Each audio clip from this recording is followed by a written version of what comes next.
اچھا، توہین رسالت، توہین مذہب کا جو قانون ہے یہ ہمیشہ سے ڈیبیٹیبل رہا ہے پاکستان میں، خصوصاً یہ آپ کے لاہور کے بھی ایک دو واقعات ہیں، تو کہا یہ جاتا ہے کہ یہ قانون جو ہے وہ ہمارے خلاف استعمال ہوتا ہے۔ میں آپ سے یہ عرض کر دوں کہ اس قانون کو لے کے بلکہ پچھلے دنوں آپ کو یاد ہوگا کہ اسلام آباد ہوٹل میں ایک کانفرنس ہوئی تھی بین المذاہب، اور اس میں ہمیں بھی ایویڈنس کے طور پہ بلایا گیا تھا، سائنٹیفک ایویڈنس کے طور پہ، اور اس میں پھر ہنگامہ ہو تو اس میں ایک آواز بلند ہوئی تھی، مسلمانوں کے خلاف ایک آواز بلند ہوئی تھی کہ انہوں نے مسیح علیہ السلام کی توہین کیا، لہٰذا یہ توہین رسالت کا جو ہے وہ ان کے اوپر مقدمہ کیا جائے۔ آپ یقین کریں کہ اس دن میرے سینے کو ٹھنڈ پہنچی تھی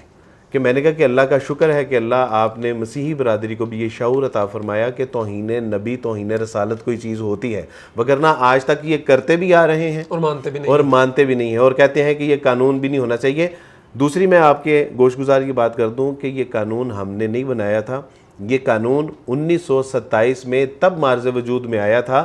جب جو ہے وہ جب عیسائی برٹش حکومت تھی، اور یہ جو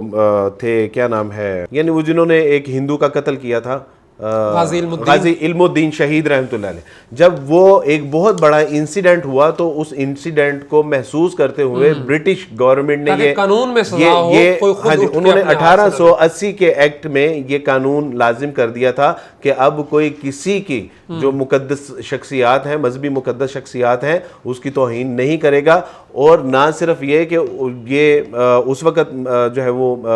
پہلی بار پاک و ہند میں یہ امپلیمنٹ ہوا تھا، بلکہ اس کے بعد اب تک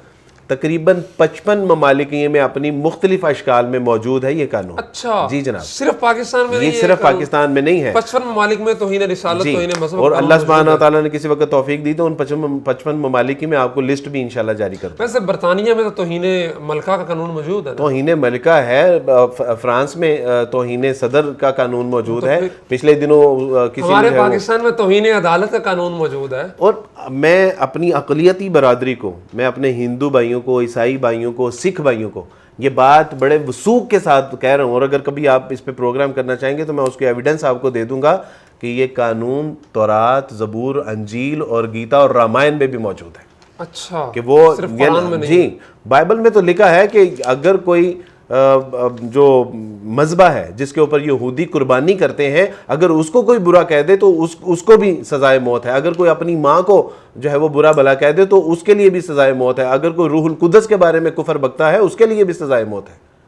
آپ کیا بات کر رہے ہیں یہ، اور یہاں تو رسول اللہ کی بات ہو رہی ہے، اور ان کو صرف 295C نظر آتا ہے، ان کو 295C A B C نظر نہیں آتا کہ جو مسیح علیہ السلام کے بارے میں بھی ہے، موسیٰ علیہ السلام کے بارے میں بھی ہے۔ 1,24,000 جی بالکل۔